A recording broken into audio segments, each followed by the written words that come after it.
liberty and justice for all. May we have a roll call, please? Mr. Corman? Here. Ms. Palmer? Here. Mr. Person? Here. Mr. Prince? Here. Ms. Breyer? Mr. Zwicker? Here. Mr. Taylor? Here. Roll call, Mr. Mayor, one absent. Mr. Mayor, Yes, Mr. Zwicker. I move that we excuse Councilmember Breyer. Second. Been moved by Mr. Zwicker, seconded by Mr. Corman, that council excuse Councilmember Breyer. All those in favor say aye. Aye. Opposed? The ayes have it. Okay, first items on the agenda, we have two public meetings, and the first one is King County Medic 1 Emergency Medical Services Levy, and Chief Peterson.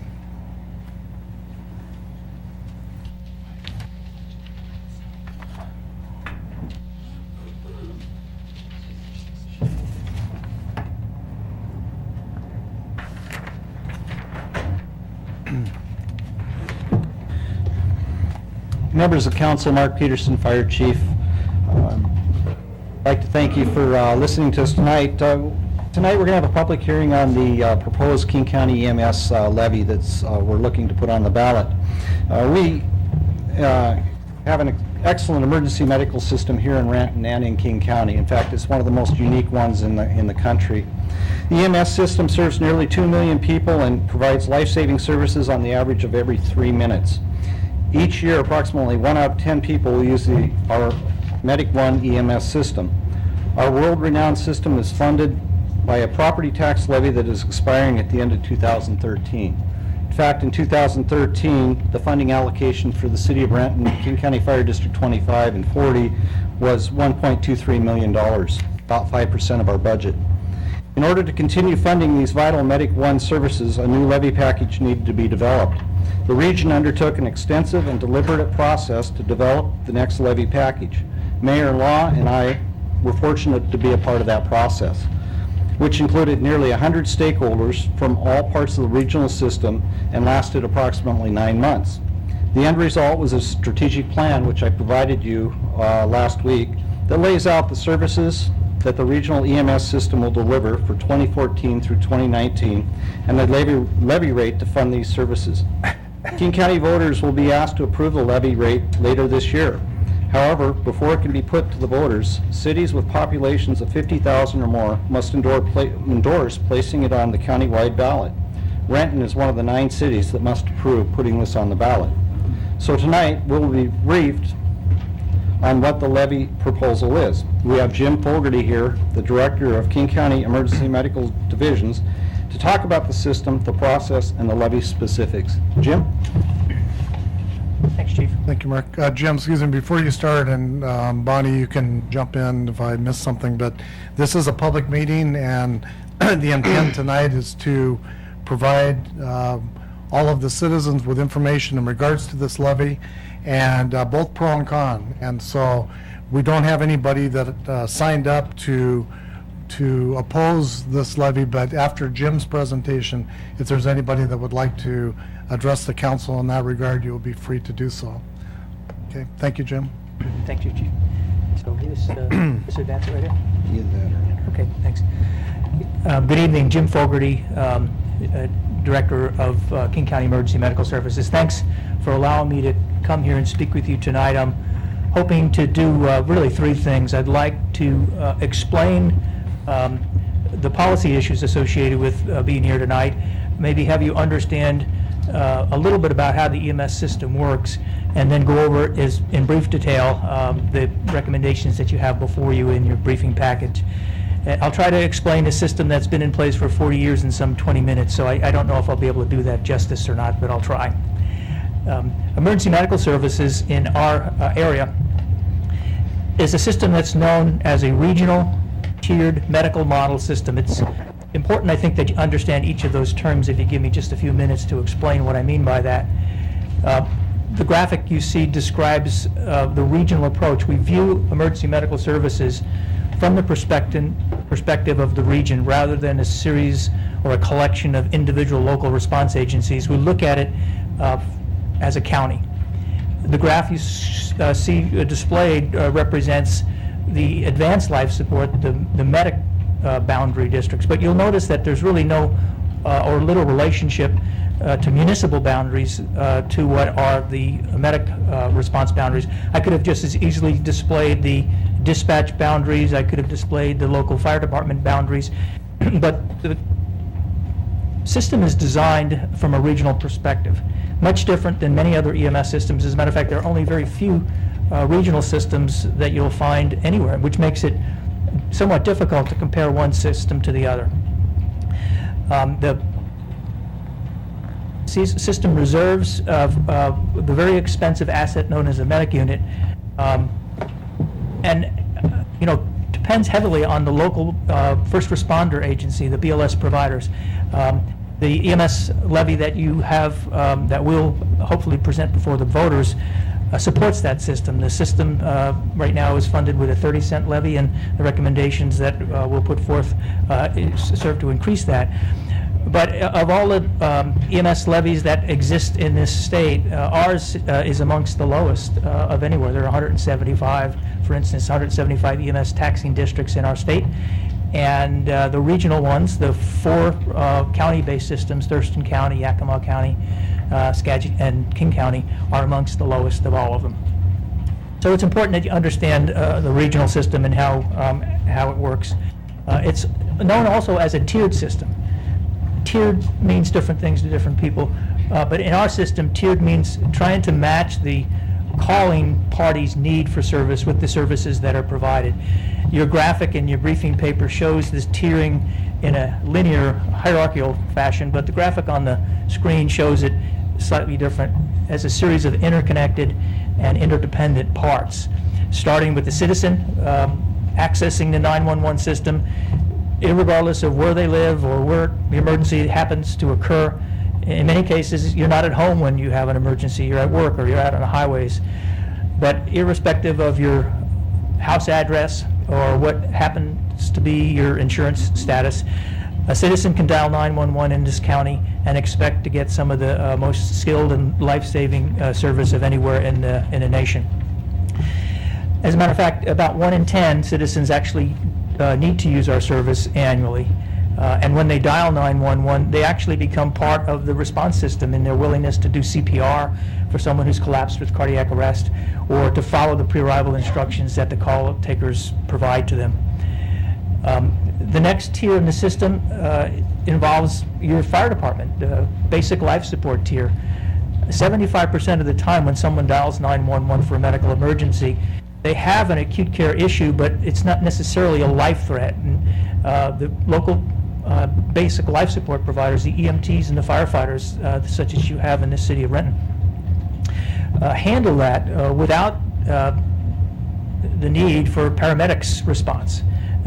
Last year there were 167,000 calls for basic life support, and many of those calls were handled directly by your fire department. Some of the calls were transferred to a nurse transfer line. Some had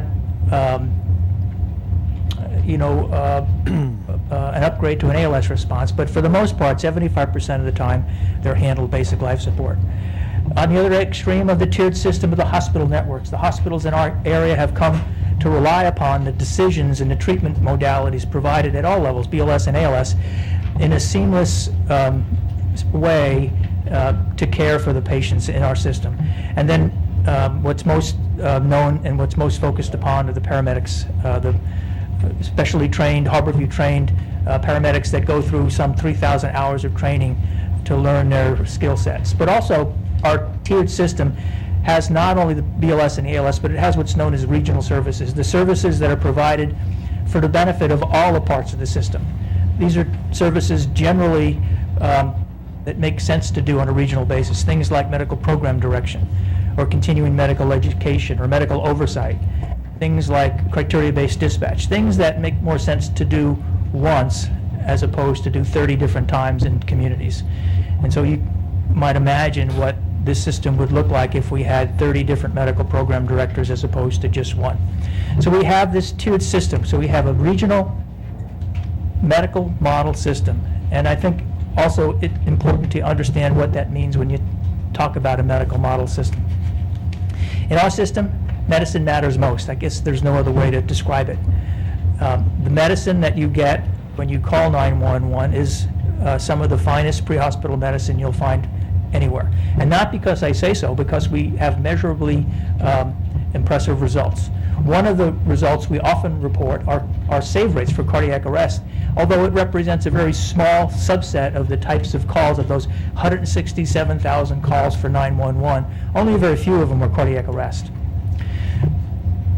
But one of the reasons that we report it, because it's a very important event, your life literally depends upon it for an outcome, but because it has a concise, crisp definition of what we mean by that. Your heart has stopped. It's got ventricular fibrillation as its electrocardiograph reading.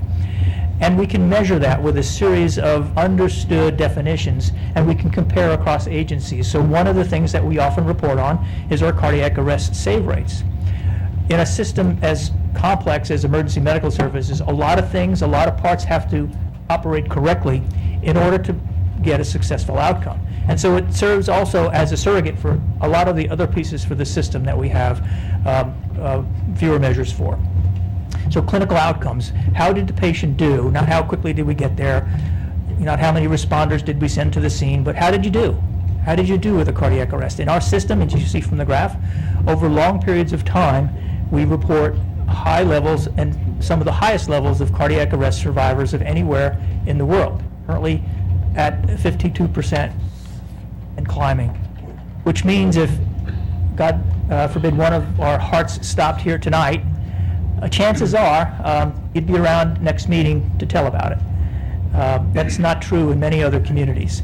As a matter of fact, not to compare ourselves to other communities to discredit those, but to show the success of our system. If you look at the graph, you can see some of the other urban areas report survival rates much, much less than 52%. For instance, in Detroit or Los Angeles or New York City, it's less than 5% in some less than 10%, in some cases less than 5%. So the system that we have, the medical model, which means medicine matters most, proves and has been proven to be very effective.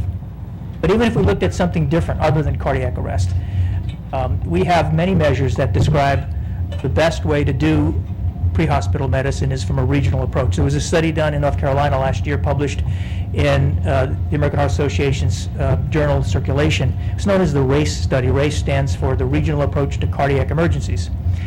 And subsequent to that study, they've proven, statistically proven, that it's a better approach to deal with pre-hospital cardiac care cases from a regional perspective. As a matter of fact, the principal investigator went on to say that many of the most important decisions involved with the treatment of a emergency occur long before the 911 call ever occurs. Decisions such as what city councils and county council members make in system design and how the systems are designed to operate correctly. And whether you're looking at a STEMI patient, which is a patient that has a cardiac emergency, it's not a cardiac arrest, where the estimated savings is 30 minutes time to treatment in South County, which serves the evidence to this agency is very effective at managing and helping get patients through to the hospital, or whether that's some of the research that the system has been involved with when the National Highway Safety Traffic Council approaches and wants to study just how should they move the vehicle crash status through the 911 centers into the pre-hospital world and into the trauma centers, just how and what are the criteria. We're involved in helping set some of those standards. A system like King County has perhaps is one of the few systems that have the capability to do that. So our system, medicine matters most. That's what's all a medical model is all about. Our strategic plan that we created was the result of a task force, the task force that your mayor served upon, that was charged by county ordinance with describing what this area would need for the next 6 years. It did so with a series of subcommittees. There was a subcommittee that looked specifically at advanced life support, paramedics, one that looked at basic life support, one that looked at the regional services, and then one that looked and merged the finances associated with those issues. And the results of those task force meetings was a strategic plan. Our system has always used strategic plans, and we currently are under one right now. We're in the 6th year of the strategic plan. And copies of that plan are available, and I believe will be forwarded to you electronically for your review. But the the recommendations from the task force.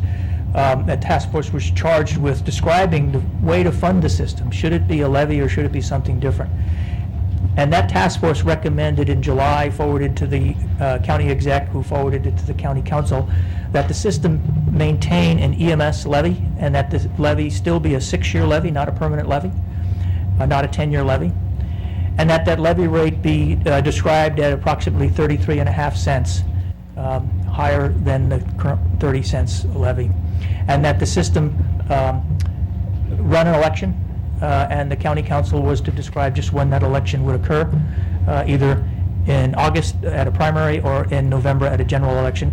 EMS, as a voter initiative, has to have a majority, in some cases a supermajority vote, 60% vote, and in some cases it's constrained as to exactly when it can run. And there's been changes to the law that's opened up some opportunities that we're trying to take advantage of. So the task force completed its work, and I'd like to share with you some of the recommendations that task force forwarded. They're contained in your packet, but I wanted to briefly go over them. They're summarized in a one-page, that's second from the last. But this is what it looks like. This is a page right out of the strategic plan. The system is recommending no additional units, no expansion of services. Currently we have 6 ALS providers that operate 26 advanced life support units that are strategically placed throughout the county. Annually, we do a unit analysis to make sure those units are properly loaded in terms of response times and call loads, but also that the practitioners on those units maintain their critical skill sets.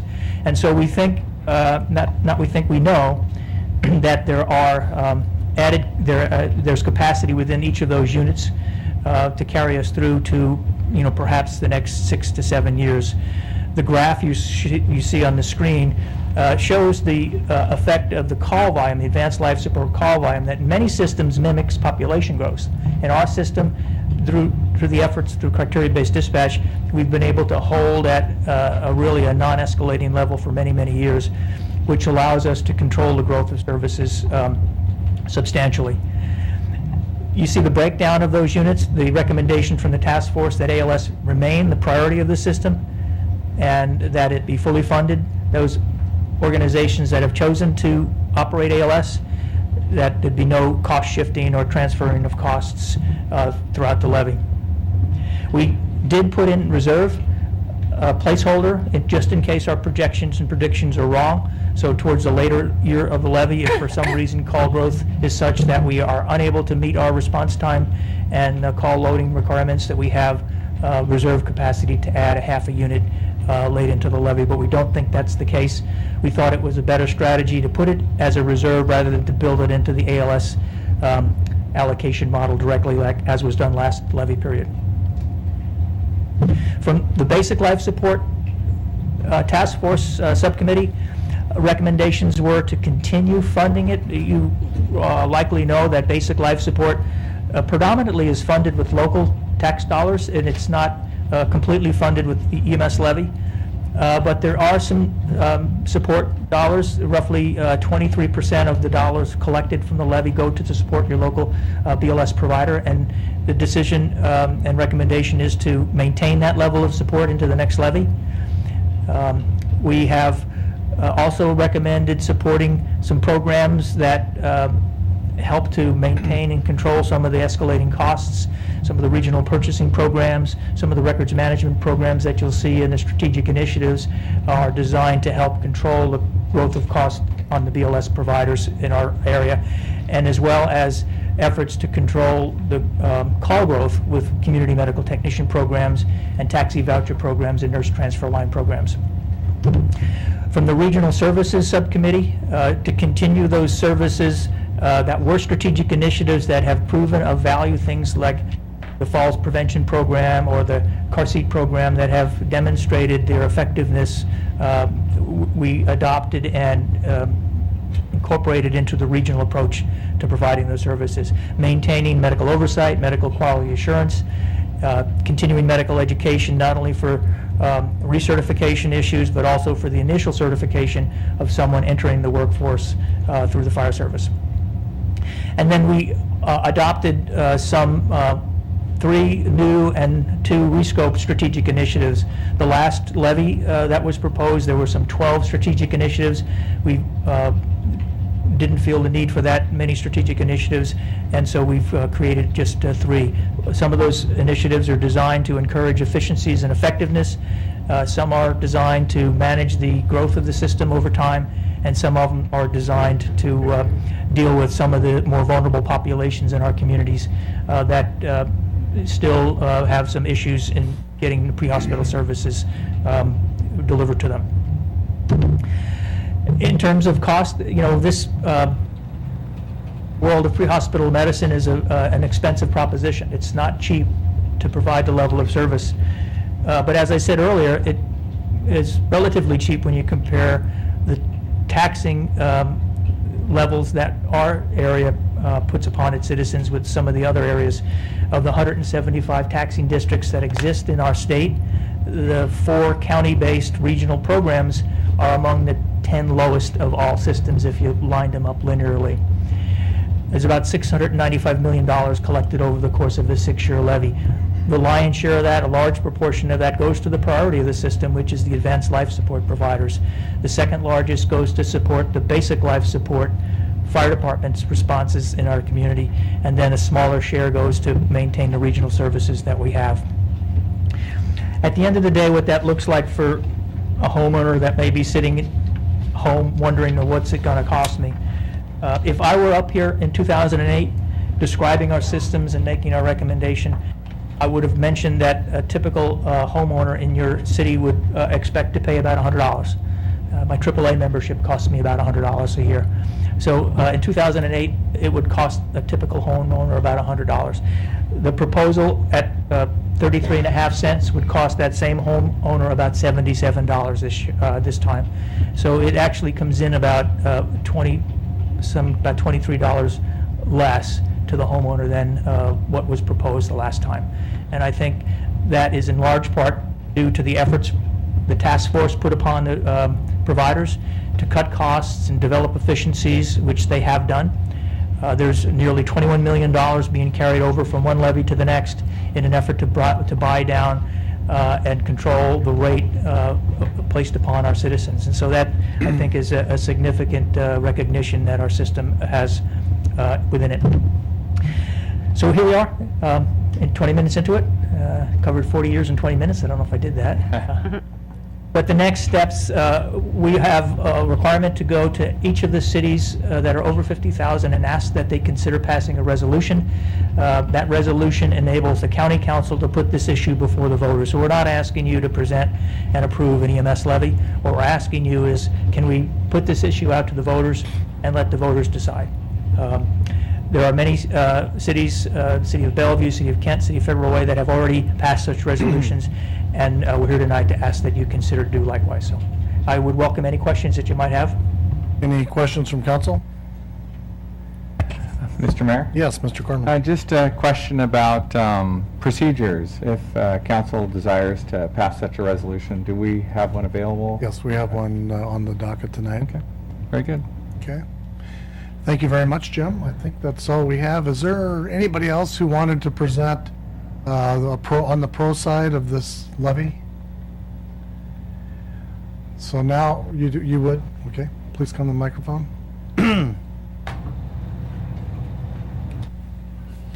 My name is Dave Beeden. I've been a resident in Renton for 30 years. My last name is spelled B-E-E-D-O-N. I'm generally a liberal kind of person. I believe in the value of taxes, and I certainly believe in the value of this emergency medical service.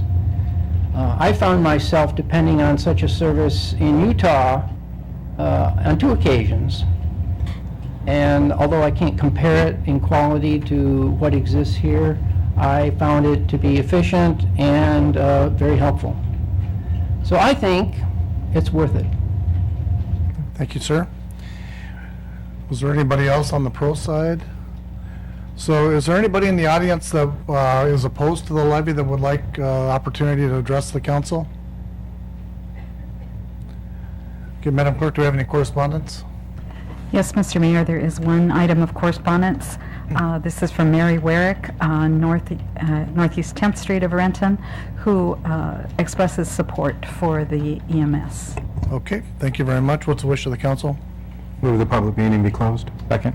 It's been moved by Mr. Zwicker, seconded by Mr. Corman, that the public meeting be closed. All those in favor say aye. Aye. Opposed? The ayes have it. Thank you very much, Jim, for coming out for the presentation. I appreciate it. Thank you, Helen. I see you hiding in the back there, and she worked very hard on this project, so thanks. Mr. Mayor? Yes, Mr. Corman. At this point, it's been a while since I've done this, but I'd like to move that we depart from the agenda and advance to the resolution on this topic. Second. It's been moved by Mr. Corman, seconded by Mr. Zwicker, that we suspend the rules and move to the resolutions. All those in favor say aye. Aye. Opposed? The ayes have it. Madam Clerk, can you read the resolution? Yes, Mr. Mayor. We have 3 resolution drafts prepared. I'm reading from the one we have just numbered it as option 1. This is a resolution of the City of Renton, Washington, approving placement of the countywide 2014 through 2019 Medic 1 Emergency Medical Services EMS levy on the 2013 ballot and supporting the proposed ballot measure. Mr. Mayor, Yes, Mr. Person. I move we adopt the resolution as read. Second. It's been moved by Mr. Person, seconded by Mr. Corman, that council adopt the resolution as read. Any discussion? All those in favor of the motion say aye. Aye. Opposed? That motion carries. Thank you, Mr. Mayor. Okay, thank you, Mr. Corman. Moving on to our next public meeting, which is a Parker annexation, 10% notice of intent. Good Angie? evening, Mr. Mayor, members of council. My name is Angie Mathias, and I'm a planner here with the Department of Community and Economic Development. I'm here tonight to talk to you about an annexation that we received a 10% notice of intent for. So by way of just an explanation as far as how the process goes, you can see that we're very early on in this process. The petitioners submitted their 10% petition to our city clerk, and we're now here at step 2, where we're meeting with council. And there's a very long ways to go with lots of steps along the way if this annexation should proceed. So the purpose of tonight, state law requires that we hold a public meeting with the proponents, and it's up to council to decide whether to accept, reject, or geographically modify this proposed annexation. Should you accept the proposed annexation, you would also then authorize circulation of a 60% petition and then indicate whether or not you're going to require also the adoption of zoning at the same time. So this annexation is at the eastern portion of our city limits, in an area that a lot of us kind of identify as the East Renton Plateau area, also known kind of commonly as White Fence Ranch. It's a portion of White Fence Ranch. So it's within our potential annexation area at the eastern portion of our city limits, about 20 acres in size. The current uses are single family and vacant land. There's no commercial uses or anything in there. The boundaries it uses at the north about southeast 120th and the urban growth boundary. The east just uses our urban growth boundary. The south is about southeast 124th. And the west is just a parcel line that is roughly in proximity of 155th southeast. So here's an aerial picture of the area you can see. And you can actually see those really big parcels to the north and then to the east are that rural area. So this really is just up against the extreme portions of where the city limits may someday be, and then that rural area of the county. So there's no topography in the immediate area. There's some topography to the east that works its way down towards the valley, but that wouldn't directly impact this area. Environmental concerns, there is an identified wetland in the area and a class 4 stream. There's also reported incidents from both city staff as well as from members of the public that this area is pretty stinking wet. So that would be a concern moving forward. Public services, Fire District 25 already serves this area. That would become Renton directly. That's something that's served under Renton Fire under contract, but Renton would just serve that directly. The utilities in the area, Water District 90 serves it, and Renton Sewer serves it. Those would not change upon annexation. That would remain the same, as well as the school district. It's in the Issaquah School District. That does not change with annexation. So in King County, the area is designated in their comprehensive plan as urban residential medium, and they've zoned that as R4, allowing 4 dwelling units per gross acre. In Renton, it's designated low density, and we've actually pre-zoned this, and that would only become effective if the area were to annex. We've pre-zoned it with R4, which would allow 4 dwelling units per net acre, so very comparable to the county. So we look at our comprehensive plan for guidance to help us understand what we think about annexation and what our policies are. So our objective is to support annexation of county areas that are within our PAA, our potential annexation area, and can be efficiently provided with infrastructure and city services, or urban separators, or have environmental constraints. Policy LU 41 says that we should promote annexation of areas with a residential population who already use city services or who impact our city infrastructure. And those are both relevant to this annexation. We also look at Boundary Review Board objectives. And so they ask that we use physical boundaries, including but not limited to water, highways, land contours. This proposed annexation uses parcel lines and roadways, which are both adequate as physical boundaries. To create or preserve logical service areas. Those service areas are previously agreed to, so that would not change with annexation. Prevent abnormally irregular boundaries. This is a rectangle, so it's very regular. And that annexation is of an unincorporated area to a city that is urban in character, and Renton is an urban city. We always look at the fiscal analysis on this to try to get an estimate as to how this might impact the city. Current conditions are that there's 42 dwelling units with an estimated population of about 118 folks. There's several vacant lots that are already platted in this area. They just haven't been built upon. So it's very easy to anticipate an additional 22 additional dwelling units over a 10-year horizon roughly. That would increase the population to about 179 people. And then last year we revised our fiscal analysis to assume that costs would increase at a 3.3% rate while our revenue only increases at 2.5% to reflect sort of where we were at. And that revenue increase is just limited to sales tax, utility tax, and then the franchise fee. So a look at how that plays out. To the operating fund, existing revenues are about $52,000, $53,000, and costs are about $46,000. In 10 years from now, if all things were to basically stay under those conditions, we would assume that revenues would be about $90,000 with costs at about $80,000 to our operating fund. Capital and enterprise funds, existing revenues about $6,000 with costs at about $1,000, and at year 10 about $30,000 with about $15,000 in costs. In conclusion, the best interests and general welfare of this city are served by this annexation. It furthers our business goals by ensuring higher quality development and the efficient provision of urban services. It represents a logical extension of our services, is consistent with our annexation policies, and consistent with the Boundary Review Board criteria. And the recommendation is that the administration recommends that council authorize the circulation of that 60% direct petition to annex, while also explicitly stating that the residents would be required to accept city zoning and comprehensive plan designation as part of that. And that's all I have. Thank you, Angie. Any questions from council? I have a question. Yes. You said that there were 22 additional residential sites. Are those owned by a single owner? No, there is one property owner that owns about 10 or 12 parcels in the area, but those are not all owned by him. There's several different property owners that own those vacant parcels. Thank you. Any other questions? Do you have any correspondence? Yes, Mr. Mayor. Well, I have 4 items of correspondence for this public meeting. The first is from Aaron and Virginia Sadler on 156th Avenue in Renton, and they have indicated their opposition to this annexation. The second item of correspondence is from Mr. and Mrs. C.M. Dixon on 124th Street of Renton. They have indicated some concerns regarding the annexation, but note that they are not opposed. They do ask for an amendment to the annexation boundaries, and also have expressed concerns regarding drainage issues in that area.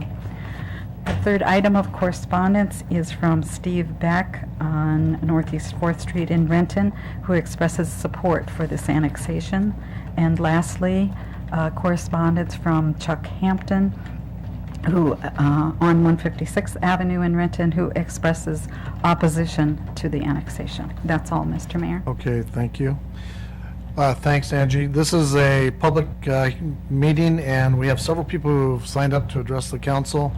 When I call your name, would you please come to the podium, give your name and city of residence for the record, and you have 5 minutes to address the council. We have a timer next to the city clerk.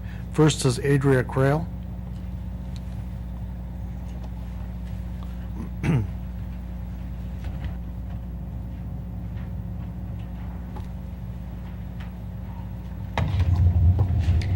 Mr. Mayor, Council, thank you for seeing us this evening. My name is Adria Crail, and I live within the city of Renton. I have been a liaison for White Fence Ranch community due to the profession that I'm in. I have met with several of the vacant lot owners as well as the regular members and was involved in allowing them to be able to forge a relationship that had been somewhat tenuous over a period of 20 years. In 2008, I was approached by several community members wanting to be able to work within the city of Renton to become members of the city. And through that, what we did is we opened up our office to be able to allow the members to work, the community members to actually come and hold a forum and speak with some of the city staff about how they could become annexed. And I happened to end up being the center point because I was the most common denominator within the group. So over that period of time, there's been many changes. This is a multi-diverse community, meaning that there are vacant land. There are homes that are 1970, 1960. There's also new construction that was built in 2000s, and within the last 12 to 24 months, there's new construction and population growth. It is in the Issaquah School District, which is a very sought-after area. It's a walking community, so you can see your neighbors walking and interacting. And the benefits for them would be that they would be able to actually use all of the resources that Renton has as far as the communities. They're on an island by themselves. And so isolation has been felt by some of the community members within the area. To answer Councilwoman Palmer's question, there's one owner that does own 11 properties in there. Currently 6 of them are being sought after to have construction built. There is a new home that is being constructed and getting ready to be put on the market, and another one that I did sell last year that was built by another small home builder within the city of Renton. So the growth and the desire is within the community, and there are a lot of families there who want to be a part of the city of Renton. In 2009, there was a project that was brought in that I also assisted in liaisoning, bringing in sewer to a lot of people in this community who had failing sewer systems that needed that. So a special assessment district was brought in, thus strengthening the relationship between the community as well as the city of Renton to basically bring, excuse me, I have the hiccups, to bring them together. Pardon me. So I need to talk slower. So that's something that this annexation is doing. And so it's just bringing a community together that's already working to be a part of who we as Renton are. So thank you so much for your time. Thank you. Next is CJ Dixon.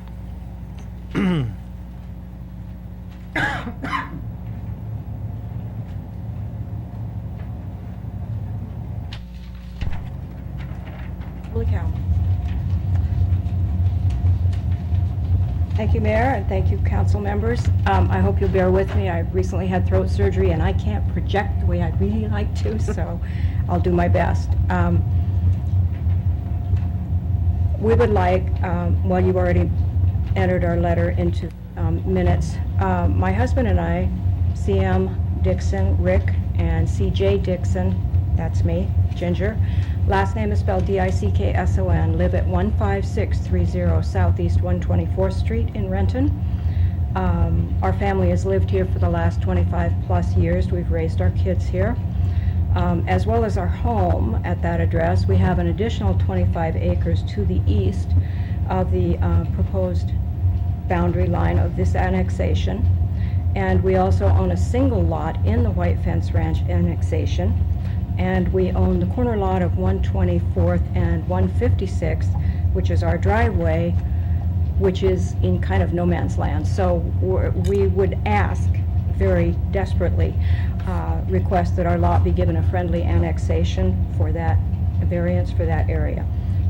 It's a little awkward to be standing on our driveway with 1 foot in Renton and 1 in King County. We welcome the annexation into the city of Renton. in previous years, we've lived here for a long time, we voted against that. But we've seen the improvements that Renton has brought into the area. We've enjoyed the improvements greatly, so have our children. And we would like to see that continue. I think it would be very good for the neighborhood. The sewer lines were brought in. That is definitely a very big plus for a lot of the people in the neighborhood that had failing sewer systems. So we've enjoyed all of that, and I think being in Renton would improve the quality of life for all of the residents and our neighbors. Someone mentioned that the lots are stinking wet. Amen. However, a lot of the problem is because we're in the May Creek Basin drainage area, and there's no overall plan for that. So somebody develops here and the water gets pushed here, and somebody develops there and the water gets pushed back and forth. We're very aware of the sensitive nature of the plateau drainage management.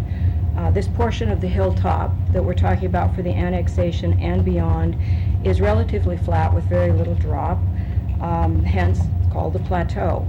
We not only want to be included in the annexation and are happy to see it coming, but because of the impact to the May Creek Basin area, we would encourage the members to think further out along that line for future planning and look at solutions for the whole basin area. And I was on surface water management study for May Creek Basin as Citizens Advisory Board several years ago, and when you look at the overhead, it's very easy to see where the basin is and where the water should flow naturally. We would ask that the annexation in future planning go to 168th. We are part of the land that is considered rural. That word was butted up against rural, and we are. Some of our land is rural. However, we are surrounded on two sides by development already, significant development. The back part of our property backs up to, the east part of our property backs up to Coalfield Park, and across from that is a major shopping center, ice arena, and all the rest. So we're really not rural. We're a little island of rural in the middle of development. And we would like to be part of Renton, all of us, not just 1 foot. So I hope the council will look at this favorably, and will look at the all-over plan to help out all of the neighbors in the area. I was supposed to say something else, and I don't remember what it was. But that's probably using up my 5 minutes. So thank you for your time and your consideration on this, and along with our letter, we put in a map that showed where our properties are on both sides of the annexation and in the rural area, so you could kind of see where we're at. So again, thank you for your time. Thank you. Next is Andrew Crosdell. Did I ruin that? I apologize in advance. Mr. Mayor, members of the council, my name is Andrew Crosdell. I'm a resident of Renton, and I'm also the president of the Maureen Highlands Homeowners Association, which is a development directly to the west of this proposed annexation. We had a homeowners meeting last week, and there was concern expressed not about the annexation itself, but the exhibit, the map shows an extension of Northeast 6 through to 155th, and the question was asked, is that part of this extension, or is that a separate application, and is there appropriate traffic studies and the like done at that time, or does this annexation facilitate that extension? And Angie, you want to, if you can come to the microphone and answer that question? Sure. That roadway is just indicated as an intended right-of-way. It's not an improved right-of-way at all right now. It's not in any jurisdiction's control. It's just indicated that it could be potentially. But this annexation proposal has nothing to do with the roadway being built. And I actually have not had a chance to confirm with our transportation division whether there's any intent that that would occur over the long term or not. But at this point in time, there's no plan for that. Okay. Correct, a transportation study would probably be done. Okay, thank you, Angie. That was it. The homeowners didn't express a pro or con against it, so have at it. Okay, thank you. Next is Gary Weiger. I mean, hopefully I didn't ruin that too. Okay. Is there anybody else that wanted to testify on this public meeting? What's the wish of the council? Mr. Mayor? Yes, Mr. Corman. I had a question for Ms. Crail about that in potential expansion. Can I ask Ms. Crail to? So I'm always curious when somebody's done some work to bring forward an annexation like this, and somebody suggests increasing the size. I think you would legitimately be a stakeholder. Do you have feelings about that? I'm not opposed to the extension. It just means that more people want to be involved within the city of Renton, and it does support them because they do have an actual property within the current request for Parker annexation, and this does, the way their property lays out, it's actually definitely in conjunction with the right-of-way and the roadway right there. Okay. So I'm not opposed to the extension at this Okay, time. thank you. And then, Mr. Mayor? Yes, Mr. Corman. Yeah, can I ask, does city staff have an opinion on that? No, if it's the parcel that I understand it to be, it's already just immediately, it'd be very simple. It's just this parcel here. So it would just be or this, actually, so this is the unimproved roadway. It would be this parcel just south. So it's really just adding one parcel. It would probably be, as far as the proponent has already stated, it makes a lot of sense. Okay. Would that need to be stated in the motion? Okay. Any other questions from council? Thank you, Adria, appreciate it. What's the wish of the council? Move the public hearing be closed. Second? It's been moved by Mr. Zwicker, seconded by Mr. Corman, that this public meeting be closed. All those in favor say aye. Aye. Opposed? The ayes have it. Mr. Mayor, Yes, Mr. Zwicker. I'm not sure I'm going to be able to do this right, and thank you for bringing it up. Back up there, Angie. I move that the council concur in the administration's recommendation to authorize circulation of a 60% direct petition to annex, specifying property owners that they will be accepting the city's comprehensive plan, land use designation and zoning, and modifying to include the Dixon property. Second. Okay, it's been moved and seconded to authorize the circulation of the 60% petition, require the proposed zoning consistent with the comprehensive plan and the amendment. Any further questions? All those in favor of the motion say aye. Aye. Opposed? That motion carries. Thank you. Thank you, Angie. Okay. Moving on to administrative report, Mr. Covington. Yes, Mr. Mayor, a couple of items. First, wanted to announce again that there will be an open house on the new Renton Downtown Library. That will be held at the current library site over the Cedar River. That's at 100 Mill Avenue South. Next Tuesday, March 26th, from 6:30 to 8 p.m. This is sponsored by King County Library Systems. You're invited to see the current designs for the new Renton Library following a brief presentation by the architectural team from the Miller-Hole Partnership. Representatives from the King County Library System and the city will be available to hear your comments and answer questions. And, Jay, can you clarify that? You said next Tuesday, but I don't believe it's next Tuesday. I'm sorry, thank you very much. March 26th, so 2 weeks from tomorrow. Tuesday, March 26th, 6:30 to 8. Thank you very much, Councilman.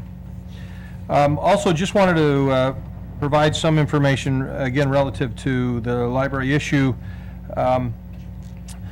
There has been some questions regarding a permit application that was submitted by King County Library Systems last week.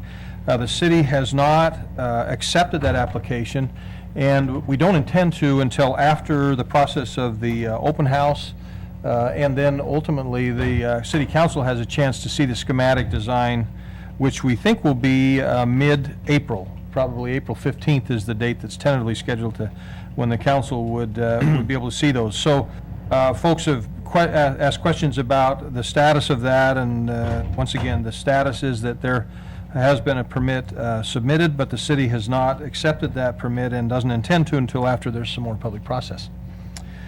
We think that's consistent with the principles that the council adopted last September. Also, just some other information.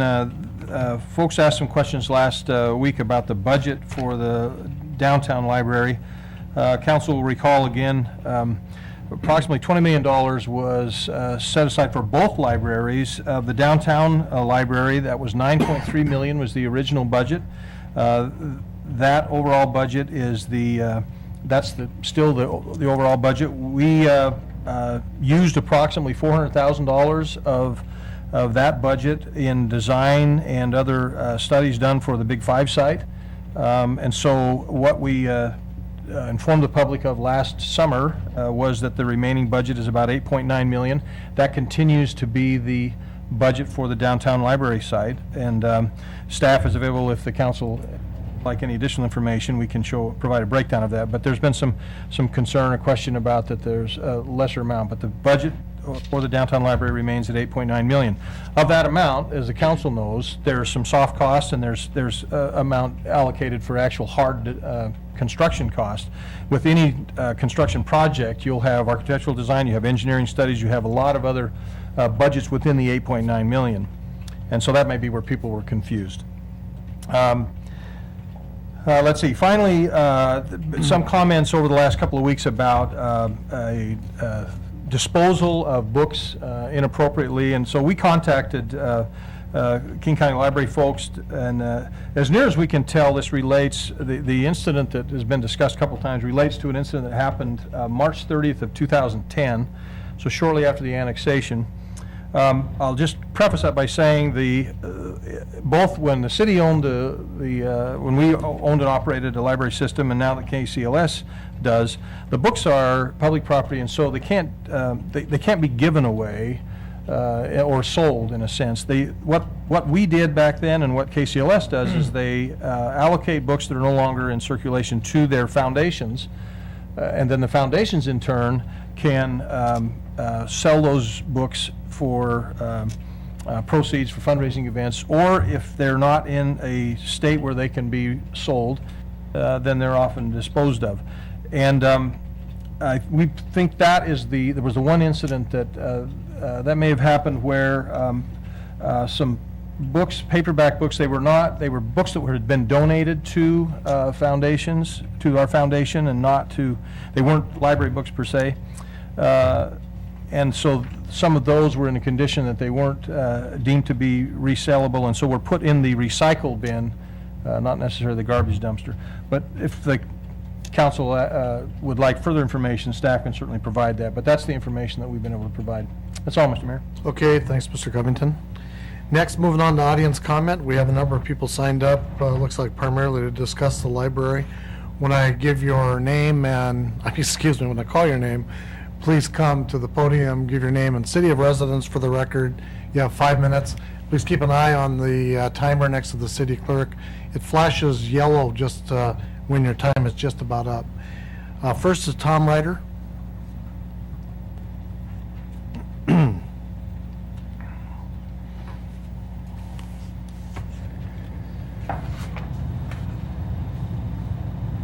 Hi, my name is Tom Ryder. I live in Benson Hill in Renton, 180th Avenue, 18001, 113th Avenue Southeast. And I'm commenting on the library developments that we have. Jay, thanks for updating us on where we're at with all that. Appreciate it. Just got a chance to look at the latest design drawings that came out from the folks at KCLS, and had one cost saving suggestion already. That was don't demolish anything on the walkway that runs on the east side of the library there. And number two would be to leave the public entrance on that same avenue there. Those are two things that we could certainly save some money on right now and retain some of the initial or the original aesthetics of the facility. And I think all my comments fall into the economic and the aesthetic arena, which when you have a library that's over a river and it's fairly unique, that seems to make up a lot of the consideration about the value, the intangible values that you have. So those are two. The other suggestion would be that it's also, this is more related to economics. You know, we're kind of a working class community, and we want to build up on the front end so we don't have to come back later on and spend more money.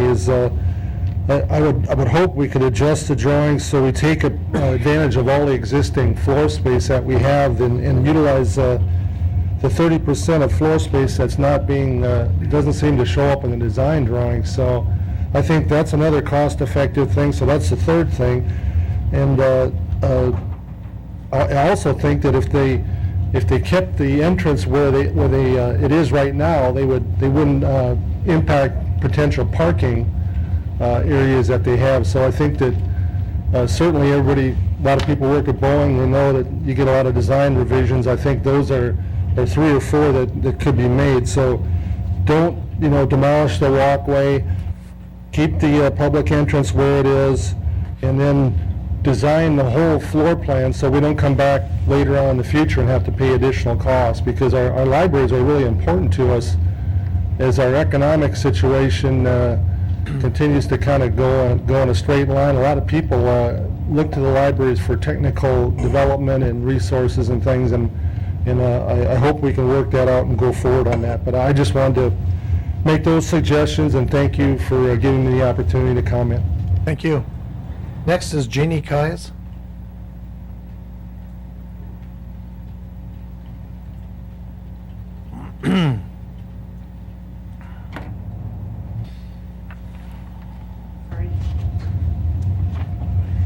It was clean. I'm Jeannie Kais, I'm Renton business owner and resident, and I didn't expect to be called up this quick. You caught me unawares. I was wondering if you could tell me what, I'm speaking on the library, I was wondering what the advantage is to our city council to back ideas and plans for our library proposed by KCLS when it opposes what I feel is a clear majority of the citizens of Renton and what we want.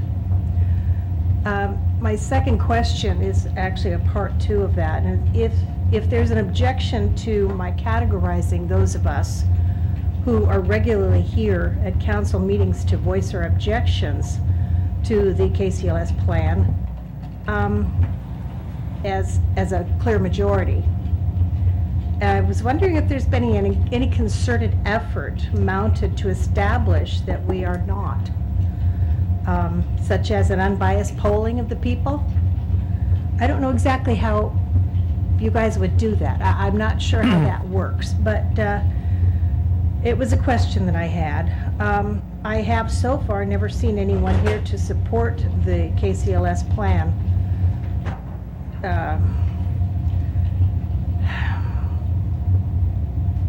For reducing the space. Let's just put it that way.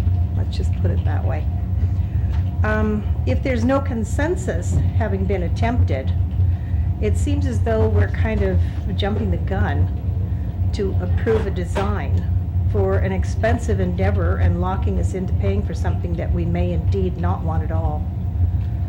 I understand that sums, well, I have heard that sums may have already been paid to KCLS for services that may not have been actually provided or may have been partially provided.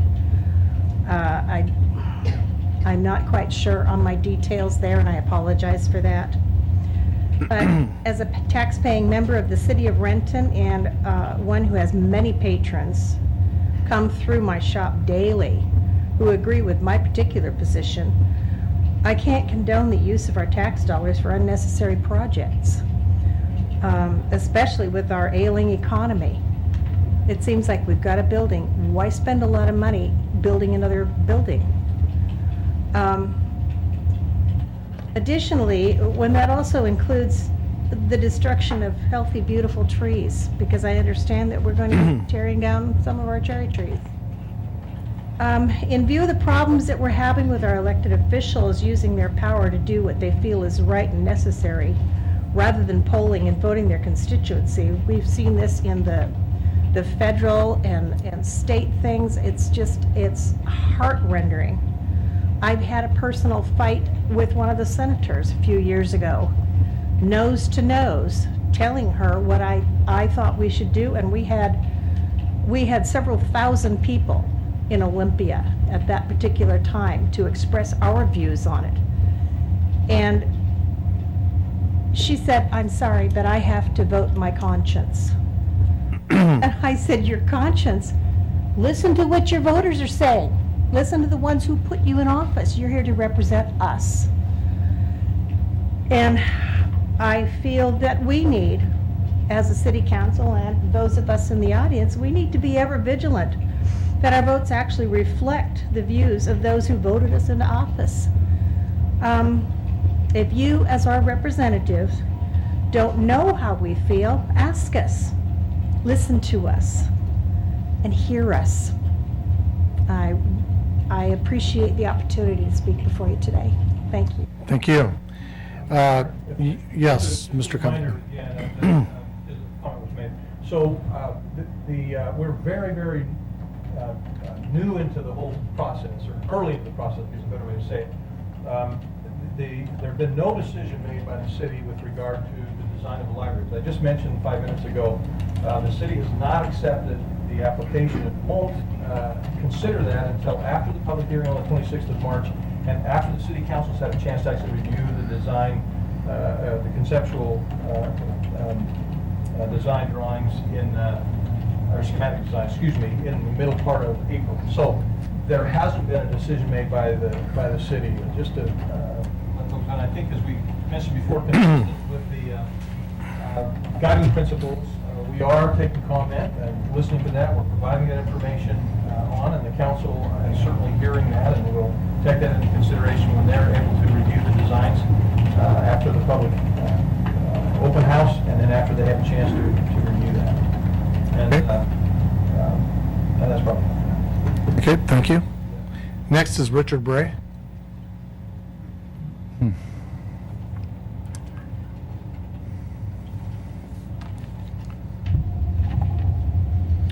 My name is Richard Bray, and I live here in Renton, and B-R-A-Y. Good evening, Mayor Law, council members, city staff, and those of you watching on TV. Yesterday, Como News Radio continuously aired a story about how the King County Library System is planning to take away our wonderful entrance over the Cedar River, where families, grandparents, and residents young and old have enjoyed our one-of-a-kind library experience found only here in Renton. You know our motto, our city's motto, ahead of the curve? It's never more applicable than when we talk about our library over the Cedar River. In addition, Como's story shared that KCLS plans to shrink our library size by 30%. You know, our residents are very angry about this. We don't want KCS to reduce the size of our library. I remind you that 76% of voters and people at all the public comments meetings today have said, don't take away our beautiful library and don't reduce the library space. As Como Radio continued in their story, you heard that we are calling upon you, Mayor Law, and each one of you individually as council members to please stand up for your residents and demand more designs than the single option, unacceptable one that KCLS is currently designing. Our Renton Citizens Group, Citizens to Save Renton Cedar River Library Again, agrees with Joanne Forrester, who shared the following on the Save the Cedar Rivers Facebook page. This is what she said. So sad to see all the work that the people of Renton put in to save our library. And now it needs to be done again. But we shall stick together to do whatever it takes. Lastly, Mr. Mayor and council members, and you watching at home, I want to share a Facebook message from Hannah Reimers. This is what she said. This was my childhood library. Save the Cedar River Library. It's sad that they want to take it down. Thank you for your time tonight. Thank you. Next is Paul Ouellette.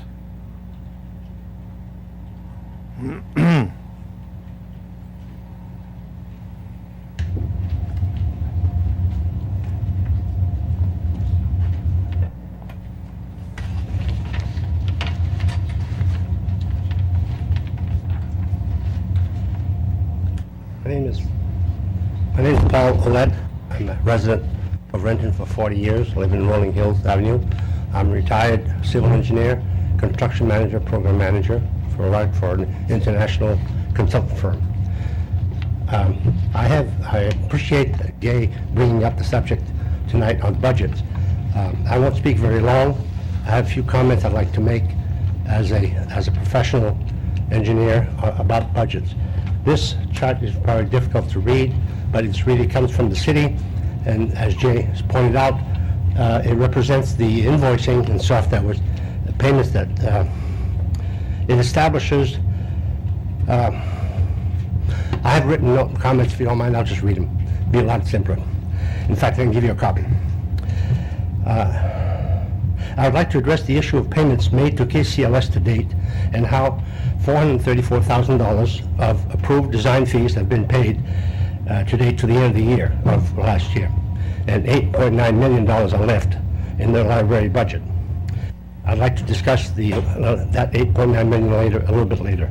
According to this chart, starting as early as October 2011 and through November 2012, KCLS invoiced the city for continuing design fees. Any fees for schematic design and design development for the Big 5 site should have stopped after the approval of the library relocation in August of 2012. Documents that were developed before that time belong to the city, should not have been used by KCLS for any other project without the approval of the city. All of these documents and calculations should have been turned over to the city and should be in the possession of the city. They belong to you. You paid for them. The city staff and council financial committee approved these funds, to my knowledge, to my understanding, inappropriately. You are subject to audits by the state. You have judicial responsibilities to the citizens of this community. Nearly $500,000 for design fees so far, with as little information or plans that have been provided by KCLS so far for private or public consumption, appears exorbitant to the professional eye. Okay. Now, the next subject I'd like to talk about is the $8.9 million. Okay, this is the summary of the fees, okay?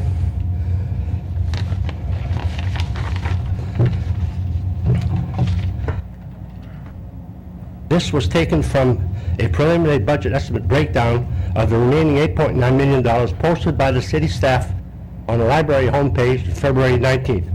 This was provided to the city by Greg Smith and posted after many requests from some folks here tonight. Before that, we didn't have it. Please note that the $8.9 million includes design costs, land costs, and that stated construction cost includes $500,000 of sales tax. I would like to discuss again the issue of appropriate design fees budgeted by KCLS. The Office of Financial Management of the State of Washington issues guidelines for determining A&E fees for public works buildings and the services included therein. If we have a project of $8.9 million fees according to these charts, the design fees for basic services should be between 6.7 and 9.7%. If we look at the construction cost only of $5.8 million, because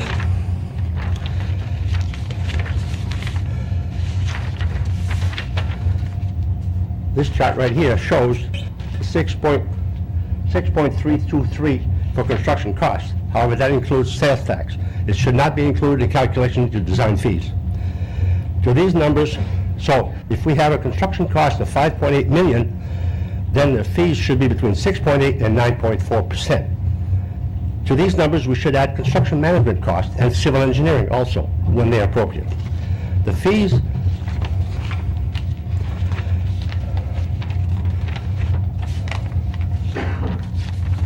this is the important one right here, okay?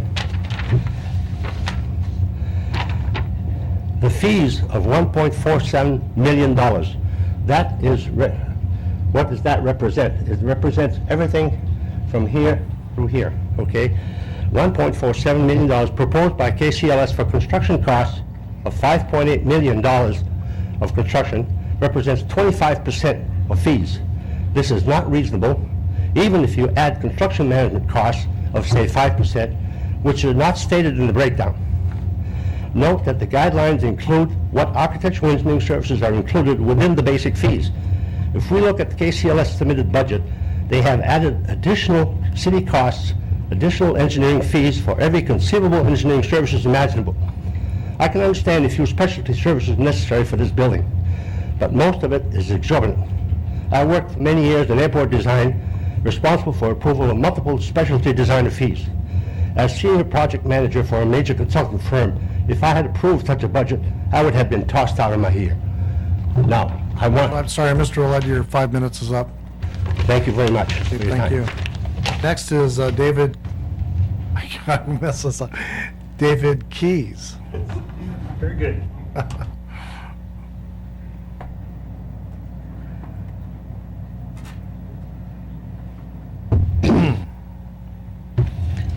I have both transparencies and/or opaque drawings here. So whichever one's going to work best. What I'd like to do is show 3 plans that have been discussed quite a bit over the last couple of weeks. And I believe you've seen at least 2 of them. I think most of you are familiar with all 3, but the audience is probably not. The markings that are in red over around the margins are my markings on this. But this is the plan that the architect for KCLS, Ruth Blako, went over with you last Thursday, or a week ago Thursday, at your retreat. And in this plan, she she pointed out the braced frames that will be required to transfer forces down to the floor. I'd like to point out, although it was stated that we had seen that presentation, that the public had seen that presentation in the open house prior to your retreat. The slides in this presentation were shown in about 3 or 4 minutes at the end of an hour and a half. And during that hour and a half, we had been providing our comments to to Chip and to Peter. And those drawings were not those comments were not based on this drawing. This is a very loose schematic drawing. I should point out for the audience that the areas that are in yellow are the areas of the present library building that would be dropped away here, that take it from 22,004 down to 16,000 square feet. The second plan is the plan that was submitted to the city by KCLS and their architects. Again, I've added color. But this was submitted as part of the pre-application package. It's actually from a landscape drawing, but the landscape architect used the current architectural drawing at the time. Now, again, the yellow areas are the areas of the present library that are outside the footprint that KCLS is proposing. Essentially, this area here is one entire structural bay in width for the entire length of the existing library. So presently, the tall stack area and the periodicals stretch from this point to this point. That's 5 structural bays. Now, with one structural bay gone, one structural bay being used for the meeting room, public meeting room, that leaves 3 structural bays left for high stacks. And that's the most they could be. We're in a situation where KCLS has also used some of this for storage for the conference room, and there's no real promise on anyone's part, or no indication here, that this will all be high stack. This area is considerably reduced. This area is more area than we have in the present library. And the back of house and the public restrooms in the present library amount to about 12% of the existing larger footprint. This amounts to about 22% of the reduced footprint. So when you hear comments from KCLS, I think you need to take them with a grain of salt when they're talking about efficiencies. I just suggest that. Now, one other thing I need to point out here, this area, the bridge is left in the design. This area here, at the time this drawing was used, is called out as exterior patio. They were not intending to demolish that at this time. In the drawings that were submitted to the city for land use, and that the city has not accepted, as I understand it, and from what you've said tonight, will not accept, at least until you've had a good opportunity to review them. The area that was called exterior patio in the present footprint is completely gone. And what I'd like to say is I laud you, Mr. Mayor, and any of the council that have been involved in that decision to not accept that plan right now. As you're aware, it sets some legal precedents in terms of land use to do that. It also would be taking away a floor area that we'd most likely never be able to reconstruct. And you're going to hear other comments tonight, but I'd like you to know this sequence of events that's almost a crescendo coming from KCLS. And something I know you're very aware of is you heard the one presentation on Thursday morning. This drawing with the demolition in it was submitted on Friday morning. So, Thanks. that's it. Thank you. Okay, thank you. Next is Nicola Robinson.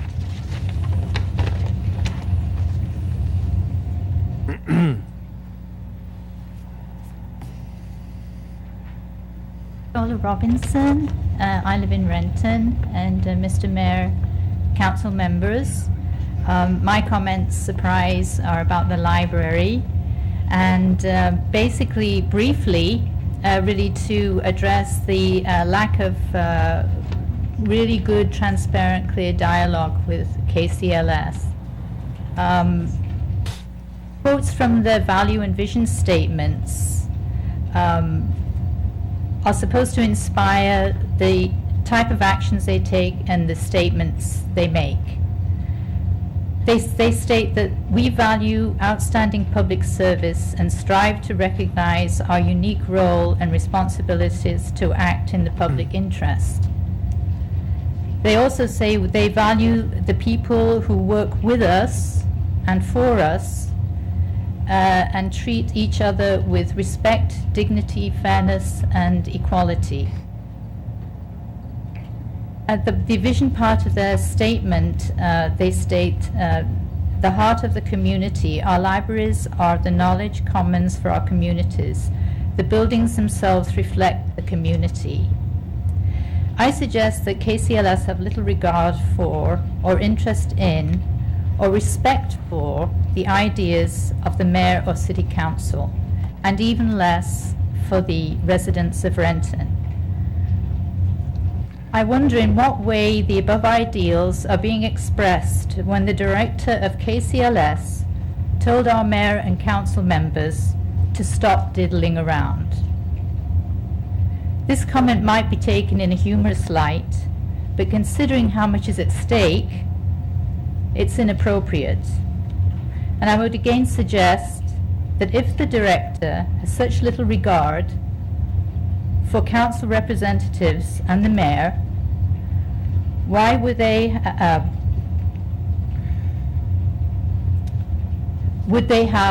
any regard for Renton residents? I'm outraged and shocked that the director feels he has any power over our elected officials and that he can speak in this disrespectful manner.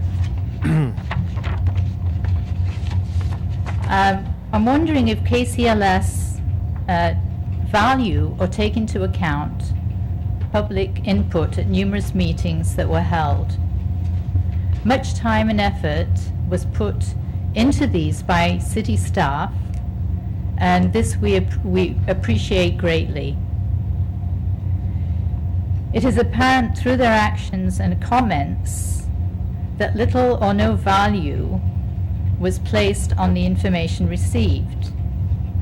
Statements made in public by one member of the KCLS team involved in the design process and with council members and the mayor present, instead of responding to questions and concerns, the response is, libraries are our business and we know best.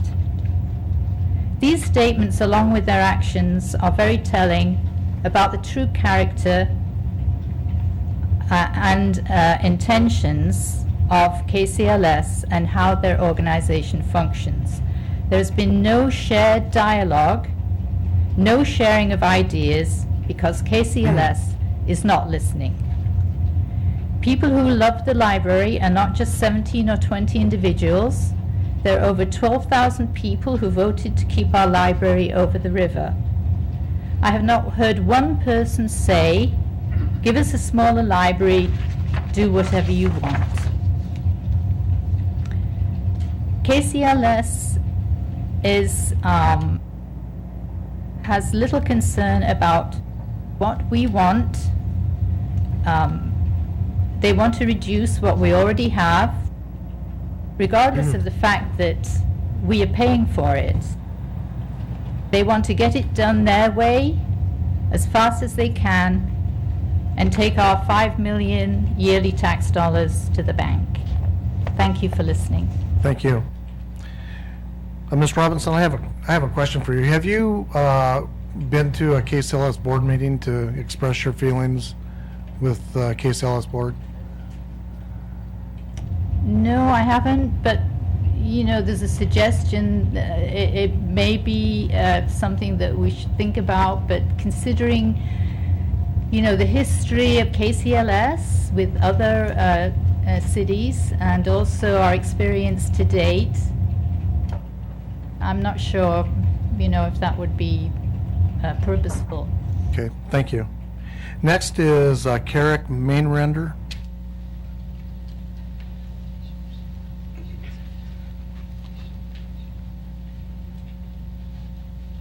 Good evening, Carrick Mainrender, Renton, Mainrender. It seems like Renton doesn't get any respect. First, Trader Joe's won't give us the time of day, and now KCLS wants to gut our library. They're steamrolling over us like we were no more than bugs. Now, when you were young, did you ever endure the nightmare of being systematically picked on by somebody while the rest of your classmates were left alone? That's what KCLS is doing to us. Yeah, they're just being schoolyard bullies, and that needs to stop. There's no sensible reason for it. It needs to stop. Even if cuts were necessary, they shouldn't be all concentrated on one city, not any one city. They should be done more fairly. You can make it stop if all 8 of you, and not just 3, get together on it. Now, we who need you to do this are not just the 12K who voted last summer. We're the more thousands who use that library and were too busy working their hinds end off to vote. And more than that, we're the 93,000 of the state's 7th biggest city who benefit from that library in more ways than I can count. We're being gypped. Even as KCLS slurps up our tax dollars, they don't listen to us. They don't pay any attention to us. It's taxation without representation. Now, where did I hear that phrase before? What story is that out of, and what happened next?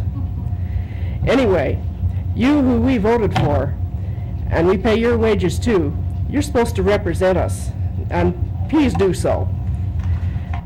You're delaying this acceptance of anything until you know more what's going on and so on. That's a good idea. That's a start. So please, stick up for your city. Thank you. Next is David Beeden.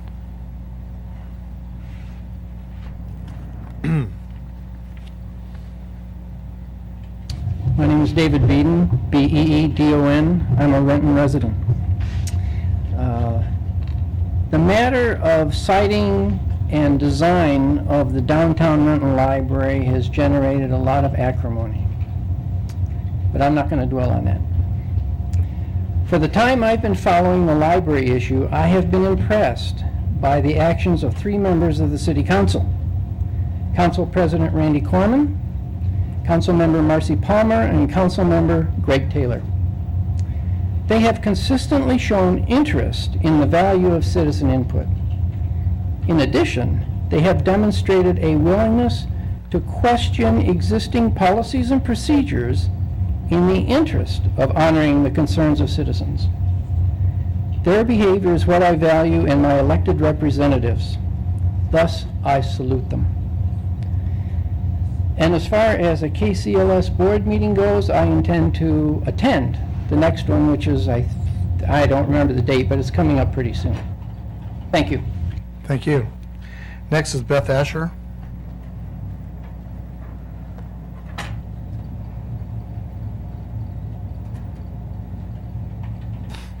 Hi, Beth Asher, Renton, Washington. I thought that Ms. Mainrender made a good point, so I'm going to start with a comparison. She says Renton's getting picked on, and we are. Burien, a city 50% smaller than us, has 2 libraries. They are adjacent to 7 other libraries. Their main branch will be larger than both our branches if KCLS has their way. I think this is unfair. Our population far exceeds theirs, and it continues to grow.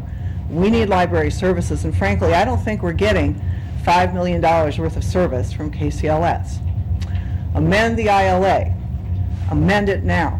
At this point, we'd be dealing from a position of strength. I have been to KCLS board meetings, by the way. At the last meeting I attended, they announced they were $2 million underwater on their regular budget. They are $6 million underwater on their bond fund due to restructuring and new legal ramifications. So we've got a lever. They've got $5 million of property tax coming from us that they cannot afford to lose. Amend the ILA. De-annex. We're at the 3-year point. We are at the point where we can now say, we've heard enough, we've seen enough. You have not been forthcoming to our mayor, to our city council. You have given everyone misinformation, no information, partial information. The idea that they would present you all a 2-month-old presentation at that Thursday retreat and then turn right around and slap down documents the next day is just appalling. It's disrespectful. It shows that they have no respect for your intelligence, for your grasp of your position, for your job. I was pretty shocked. But I shouldn't have been, because I've seen this before. We've seen all the other cities that have had this same issue with them. Our residents would like this, we would like this, we want more services, not less. Nope, can't have them, can't have them.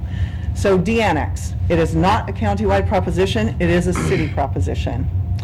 We're at the point where we could say enough. And frankly, I think for that $5 million that we're paying, we could do it better and for a lot less money. And then we could put some of that towards some basic services like the EMS system and other things that need them. And to that end, a group of citizens has formed a committee to support de-annexation, and will be glad to support the council if they choose that option. Thank you. Thank you. Okay, council, next is the consent agenda. We have 2 items for council consideration. Any items a council member wants to pull for discussion? Yes, Mr. Mayor, I'd like to pull item B. Okay.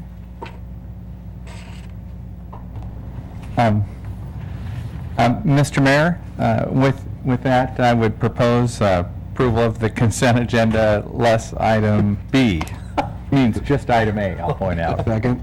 It's been moved by Mr. Carbon, seconded by Mr. Zwicker, that council concur with the consent agenda minus item B. All those in favor say aye. Aye. Opposed? The motion carries. Mr. Person. Hey, Mr. Mayor, I would move that the council concur in the recommendation of the Human Resources Division to approve the labor agreement with the AFSCME, or AFL-CIO labor agreement. The council has been briefed on it before, so I think with that I move we approve the agreement. Second. Okay, it's been moved by Mr. Person, seconded by Mr. Zwicker, that council concur with item B. Any questions or discussion? All in favor of the motion, say aye. Aye. Opposed? The ayes have it. Okay, moving on to unfinished business, Mr. Corman. No unfinished business, Mr. Mayor. Okay, Ms. Palmer? No unfinished business, Mr. Mayor. Mr. Person? Yes, sir, the Finance Committee report. Finance Committee report, fee waiver for Liberty Park and Riverview Park picnic shelters. The Finance Committee recommends concurrence in the staff recommendation to approve the fee waiver request for use of the Liberty Park and Riverview Park picnic shelters on May 5th, 2013 during the 2013 Crop Hunger Walk fundraising event sponsored by the Renton Ecumenical Association of Churches. This is signed by the committee vice chair and member. Mr. Mayor? Yes, Mr. Person. This will be the 30th year that this event has been held in the city, and it raises about $100,000 a year that goes directly back into our community to provide resources to those that are very, very needy. So with that, I move the council concur with the recommendation of the Finance Department. Second. It's been moved by Mr. Person, seconded by Mr. Zwicker, that council concur with the Finance Committee report. All in favor, say aye. Aye. Opposed? The ayes have it.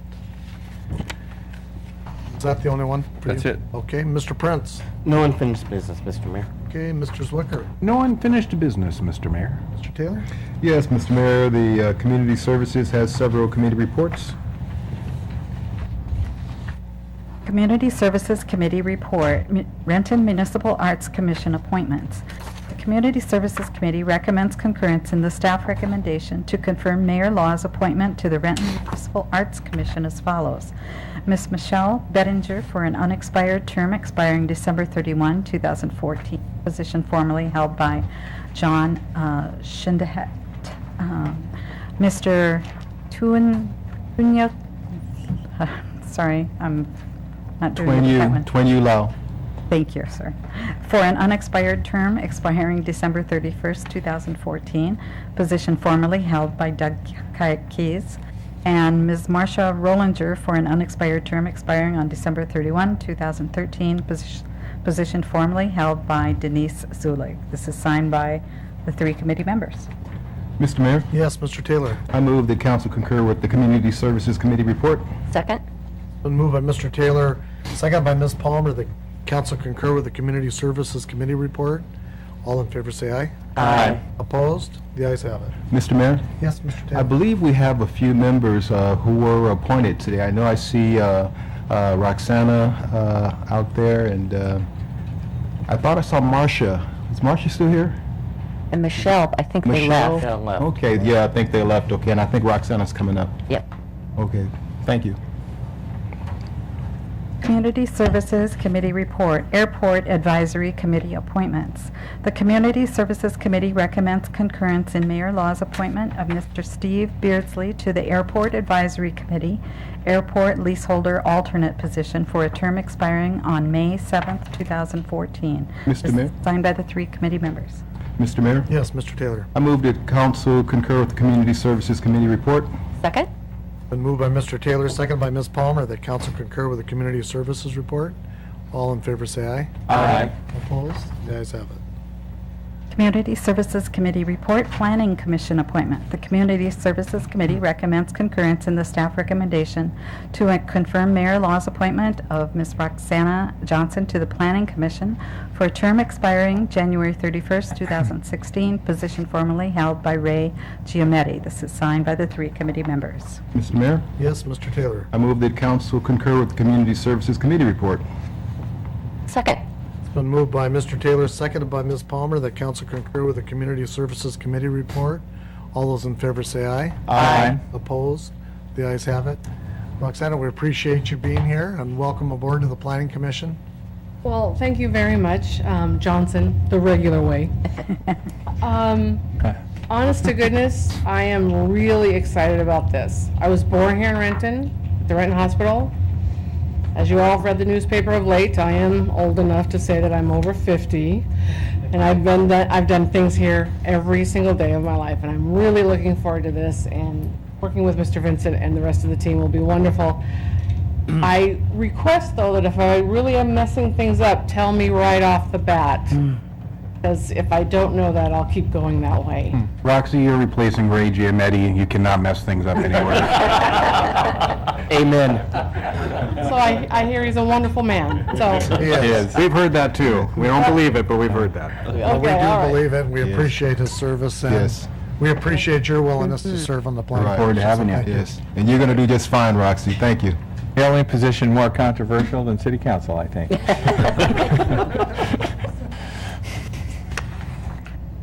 Community Services Committee Report, Municipal Arts Commission Code Amendment.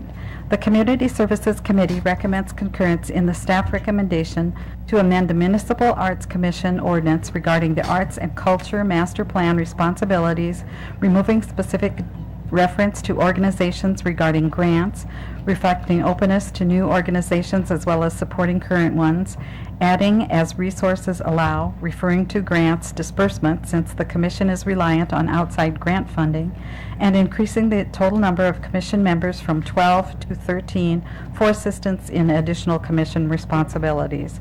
The committee further recommends that the ordinance regarding this matter be presented for first reading, signed by the 3 committee members. Mr. Mayor? Yes, Mr. Taylor. This amendment does a couple things, as Jennifer explained to us. It increases the capacity of this board that, surprisingly had 12 members, and, they needed an odd number. And it also expands the capacity for this, the work that this committee does. And then it also does a little house cleaning. It eliminated some of the verbiage in here that spoke about the 5-year master plan that gives them a little bit more flexibility in how they plan over the upcoming years. And so with that, I think it's a great amendment and that we should support it, and I move the council concur with this committee report. Second. It's been moved by Mr. Taylor, seconded by Ms. Palmer, that council concur with the Community Services Committee report. All in favor say aye. Aye. Opposed? The ayes have it. And that is all, Mr. Mayor. Okay, thank you. So moving on to resolutions and ordinances, we've already read a resolution, but I think we have an ordinance.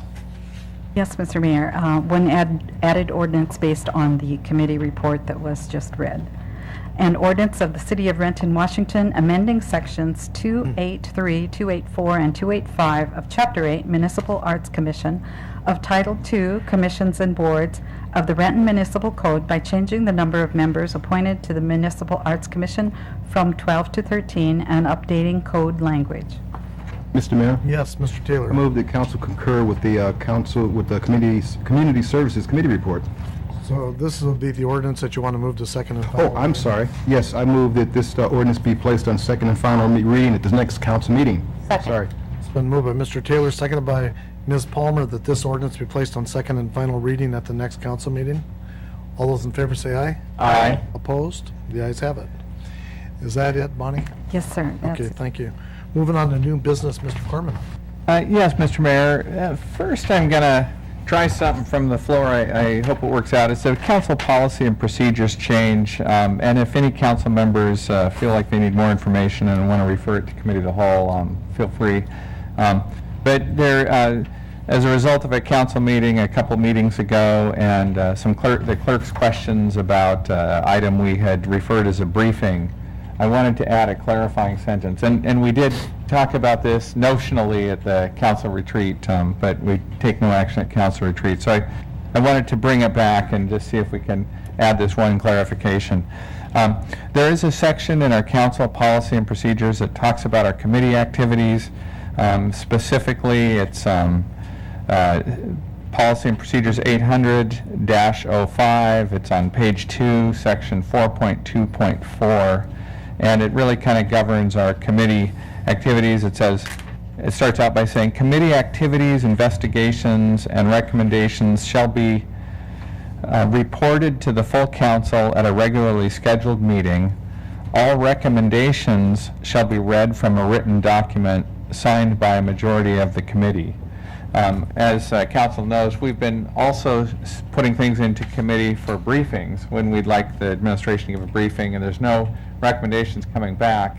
But the clerk has pointed out it's a little bit confusing and requires some clarification. So I just wanted to add a follow-on sentence that says, if the committee item was if the committee item that was referred by the council, no, excuse me, beg your pardon.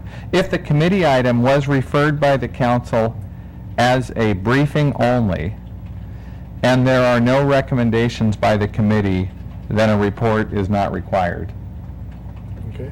To just clarify the way we all felt about that. Is that a motion? Yeah, if people are okay with that, I would move that this additional sentence be added to Council Policy and Procedures 800-05, Section 4.2.4. Second. Okay, it's been moved by Mr. Corman, seconded by Mr. Taylor, that this clarification be added to Council Policy 800-05. Any questions? Mr. Mayor? Yes, Mr. Zwicker. Yeah, Randy, I'm obviously not against it because it's part of the discussion and the clarification. I think I may at this point need to vote no, just because I think I would prefer to see this in committee of the whole, just so I could see an actual version. What you just read is different than the handwritten version that I've got. So I would, just take pause to actually maybe see it typed out and have a chance to look at it, but that would be my, issue-wise, conceptually-wise, absolutely in agreement. I just would kind of like to see it written out first before I approved it, but. Okay, any other discussion? All those in favor of the motion say aye. Aye. Opposed? Nope.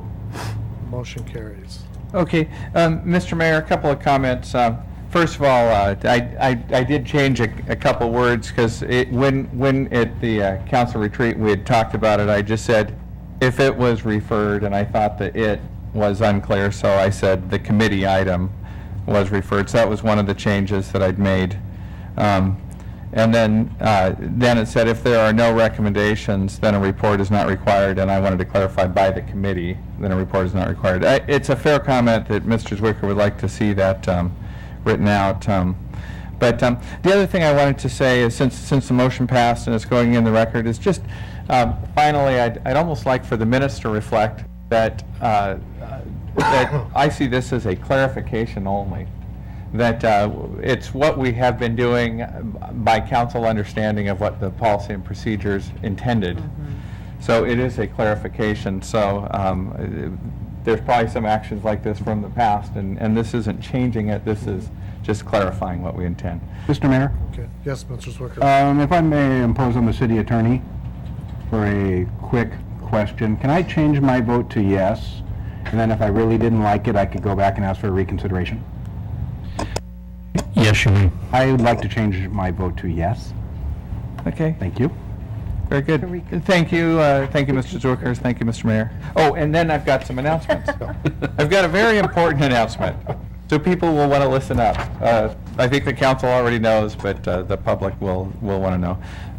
Next Monday. Mr. Mayor, sorry to interrupt, but I believe you have to reconsider the motion after you change your vote, and then have it for the record again. So 2 steps. What? I think the motion to I don't know if that works or not. Councilman Zwicker had wished to change his vote, which he can do, but then it has to be, the motion has to be remade, and then the vote taken again. Oh, okay. Now forget it. Okay. I don't mind remaking it. Okay. That's okay. He wants to be opposed to you. Go ahead. That's fine. Thank you, man. I appreciate the spirit of Mr. Zwicker's request. So I was just going to announce the very important announcement that hopefully the city attorney didn't make me forget.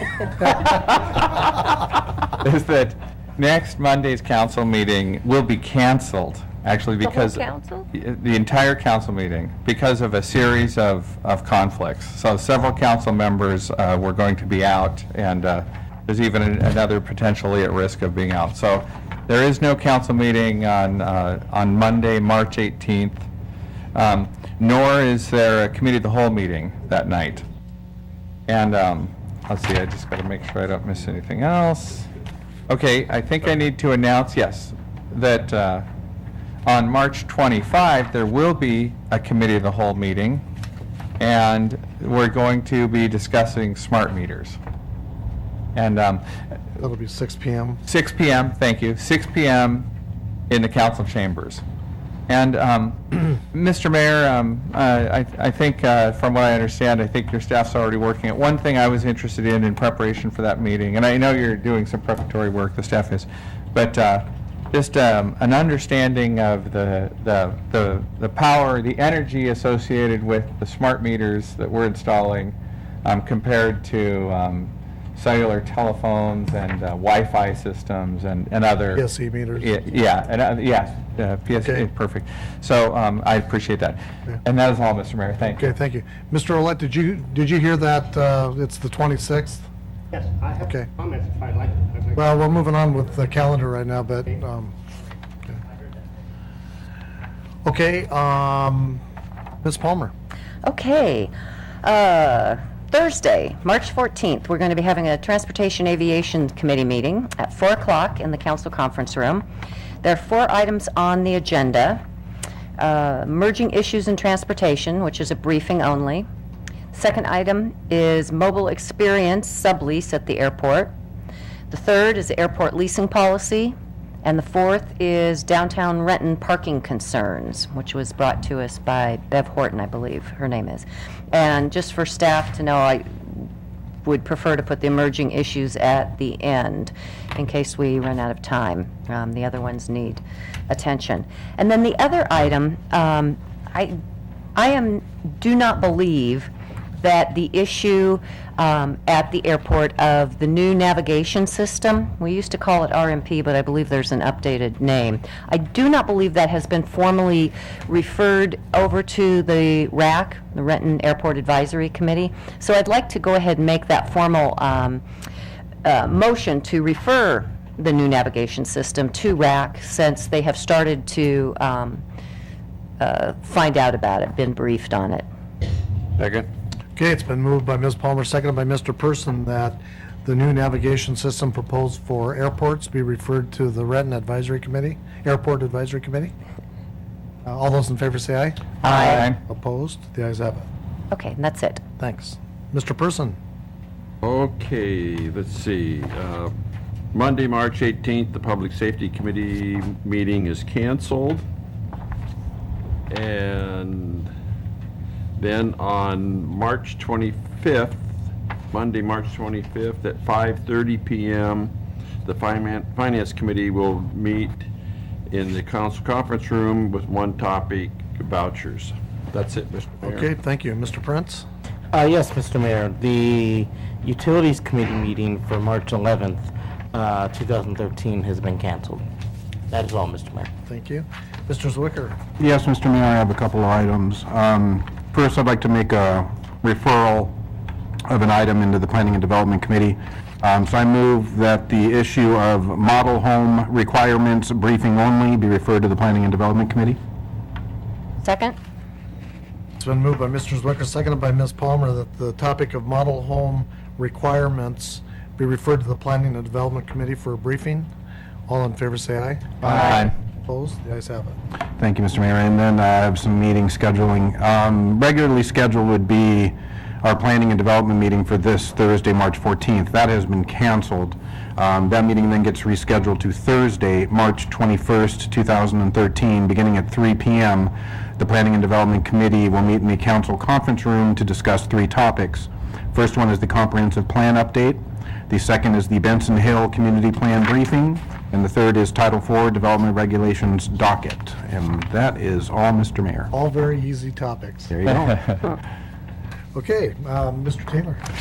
Yes, Mr. Mayor, a couple of things. One is that something just occurred to me, and I'm wondering what would be the best place to send this, possibly to have the administration look at it first. So maybe this should be a referral to the administration, but I'm wondering if we've considered broadcasting our council meetings for the hearing impaired. Okay. And if not, I'd like for us to consider it, look into it, and possibly, so that would be a referral to the administration to look into that. Is that second? Okay.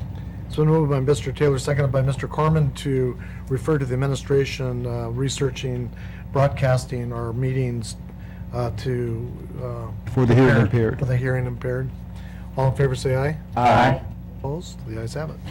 And then secondly, the Community Services Committee meeting for March 25th will be canceled. That is all, Mr. Mayor. Okay, thank you. All right, let's see, moving on to audience comment. Mr. Olet, you had a comment? Mr. Mayor, I have a paper for the clerk. Bonnie, I just made a note for you if, whoops, there it is. Go ahead, Mr. Olet. Thank you. I'm Mr. Ouellette again, and I'd like to make just a few comments about the smart meters, and I appreciate the comments from Councilman Corman about the discussion coming up, and I probably will modify my comment that I had prepared tonight based on changes that you've announced. When I first introduced the subject to the council, I received phone calls from the engineering department and very intelligent discussions and emails with the engineering personnel about the issues of missing birds, and they provided me with responses to my questions and technical information and transmitting installation for the installed meters on my property. After the last council meeting, when you advised that the council of the whole would take up the issue, I attempted to get further information about the AMR receivers mounted at the top of Puget Drive. I started to get rebuffed by the Utilities Department and the city clerk quoting RCW regulations on revealing information.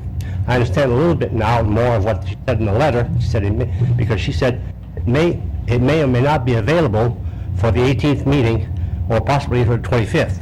I got my ire up a little bit. I'm not getting the information I wanted. Please be aware that I was only trying to have the necessary information to have an intelligent technical discussion to be able to analyze what is happening with our birds. I know that many people are afraid of the health hazard. I am too, but I think it's the bird give us an indication of what's happening to us. Now, I'm not a floozy or an activist. I don't think I am, but I'm fast getting there. And another day, last Saturday, was just a beautiful spring day. Everyone was out walking Coolin Park along with us. When we should have had dozens of birds feeding on our freshly filled feeders, I and my neighbors saw 3 to 4 birds all day. In fact, I'm providing you tonight 4 pages of emails, testimonies that I have received in the past 2 weeks from some of our neighbors in the Rolling Hills area and around the Renton area. And my ending comments is to tell you, Mr. Mayor, council members, Mr. Covington, this is hard. If it is attempted to put this issue under the carpet next week, with statements like those that were made by the city communications staff to the media recently, that the transmissions are FCC approved, I will not rest, and I will go out and urge every neighbor in Rolling Hills, those neighbors where meters are not yet installed, to write letters to the city requesting removal or not install these smart meters and return to the analog meters. It's been done before by other communities in this country, in California, in Maine, all over the place. It can be done again. Now, this is not a threat. Please understand, it's only a promise. Thank you. Thank you. What's the wish of the council? Move we adjourn. Second. Been moved by Mr. Person, second by Mr. Zwicker that we adjourn. All in favor say aye. Aye. Opposed? We're adjourned.